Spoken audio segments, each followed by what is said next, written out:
ఇదే RTV app వార్తల్ని క్షణాల్లో చదివే అవకాశం ఉంటుంది. ఒక న్యూస్ పేపర్, ఒక టెలివిజన్ ఛానల్ మీ చేతుల్లో ఎప్పుడూ ఉంటాయి.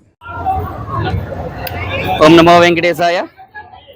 కోనసీమ తిరుమల వాడపల్లి క్షేత్రంలో ఎర్రచందన స్వరూపంగా వెలిసిన పరమాత్మ శ్రీభూస్మే శ్రీ వెంకటేశ్వర స్వామి వారి సన్నిధానంలో వార్షిక కళ్యాణోత్సవం గడిచిన కొన్ని వందల సంవత్సరాల నుంచి జరిగే ఒక గొప్పనైన వైదికమైన ప్రక్రియ.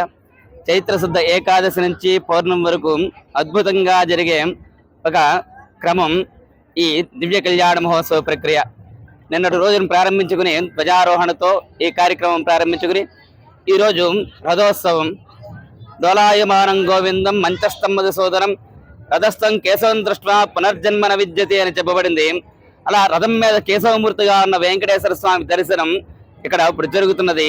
రథోత్సవ ప్రక్రియ. అనేక వందల వేల మంది ఈ కార్యక్రమంలో పాల్గొన్నారు. నిన్నటి రోజున ప్రారంభమై ఈ రోజున తీర్థం, అదేవిధంగా రథోత్సవం, కళ్యాణోత్సవం జరగనున్నాయి. నేను ఈ రోజున స్వామివారిని దర్శించుకుని రథోత్సవంలో పాలు పంచుకోబోతా ఉన్నాను. రథోత్సవం శ్రీ వెంకటేశ్వర స్వామి వారి యొక్క సన్నిధి నుంచి ప్రారంభమై 4 మాడ వీధులు కూడా ప్రజలందరూ భక్తులందరితోటి స్వామివారి నీరాజనాలు అందుకుంటూ 4 మాడ వీధుల్లో రథోత్సవం జరగనున్నది. చాలా గొప్పగా ఈ రథోత్సవం నిర్వహించబడుతూ ఉన్నది.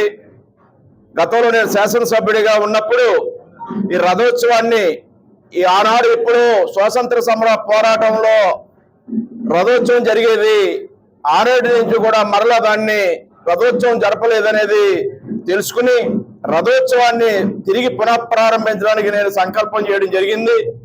అది ఈనాడు వైభవయుతంగా స్వామివారి రథోత్సవ కార్యక్రమాలు జరుగుతూ ఉన్నాయి. అది నా పూర్వజన్మ సుకృతంగా నేను భావిస్తూ ఉన్నాను. దానికి సంకల్పం, ప్రేరణ ఆ రోజు నా ద్వారా స్వామివారు దానికి చేయించడం జరిగింది.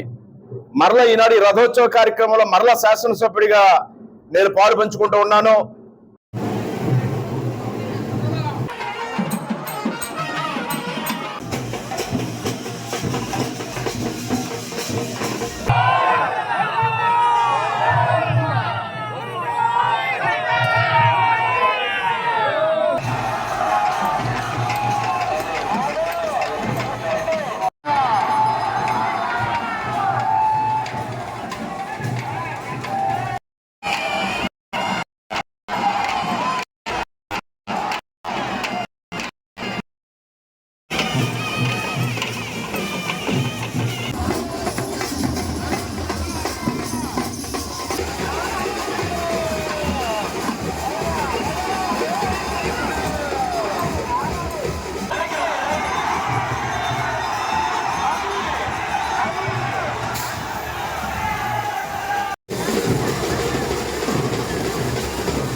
మరిన్ని వీడియోస్ కోసం ఛానల్ ని సబ్స్క్రైబ్ చేయండి. లేటెస్ట్ అప్డేట్స్ కోసం వాట్సాప్ ఛానల్ ని ఫాలో చేయండి.